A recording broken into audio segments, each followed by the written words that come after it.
বড়দির ভাই অনাথ হয়ে তার বাড়ি এসছে। তার মুখখানা দেখেই আমার উমাললিতের কথা মনে পড়ে গেল। ভগবান কেন যে এমন সুন্দর নিষ্পাপ শিশুদের অনাথ করে দেয় কে জানে। হায় ঈশ্বর! কে কে ওখানে? আমি। আমি কে? ললিত? কে? ভেতরে এসো। ও কেষ্ট, আয় বস। খাও না মেজদি, খাও, জ্বর মুখে ভালো লাগবে। তুই আমার জন্য পেয়ারা এনেছিস? কিন্তু তুই কোথায় পেলি? এখন তো পেয়ারার সময় নয়। আজ সারাটা দুপুর তোর মাথার উপর দিয়ে কেটে গেল, তুই দোকানে যাসনি? না। কেন? শুনলাম তোমার জ্বর, কিছু খাওনি। ঠিক আছে, সেসব কথা থাক। আচ্ছা কেষ্ট, তোর বাবা কি করে মারা গেছিল? মনে নেই।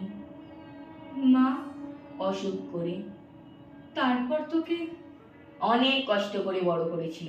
আমাদের তো কিছুই নেই, মা বাড়ি বাড়ি মুড়ি করাই ভাজতে যেত আর বাতাবি লেবু বিক্রি করে আমার পড়াশোনার খরচ জোগাতো। তারপর তোকে আচ্ছা ঠিক আছে, ওসব কথা ভেবে আর কষ্ট পেয়ে লাভ নেই। আচ্ছা শোন, তোর যখন কোনো কিছু দরকার পড়বে তখন কিন্তু তুই আমার কাছে চলে আসবি। আচ্ছা, তোর দোকানে কি কি কাজ করতে হয়? ওই তো মালপত্র ওজন করতে হয়, ঠিক জায়গায় গুছিয়ে রাখতে হয়, আর আদায়ের জন্য যেতে হয়। কত দূরে? অনেক দূরে দূরে। আহা, 1 ক্রোশ 2 ক্রোশ? 2, 3, 4 কোষ দূর। তুই একটা বাচ্চা ছেলে কেষ্ট, তোর কষ্ট হয় না? আচ্ছা, তোর বাড়িতে কি আর কেউ ছিল না তোকে দেখার জন্য? না, শুধু আমি আর আমার মা। সত্যি রে কেষ্ট, তুই বড্ড ভালো ছেলে।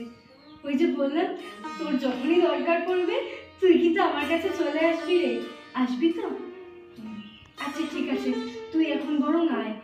তোর ওরা যদি তোকে খোঁজাখুঁজি করে আবার ঝামেলা হবে। তুই আয়, বুঝলি? ঠিক আছে ঠিক আছে। তুমি পেয়ারা দুটো খেও কিন্তু মেজদি। সত্যি? আমি ওর মেজ দিদি হলেও আমি ওর মায়ের মতো নই। আমার উমাললিতের মতো আমিও ওর গায়ে একটাও আঁচ পড়তে দেব না। এই পৃথিবীতে যারা সক্ষম আছে তারা যদি একটা হলেও অনাথ শিশুর দায়িত্ব নেয় তাহলে হয়তো পৃথিবীতে অনাথ শিশুর হার কমে।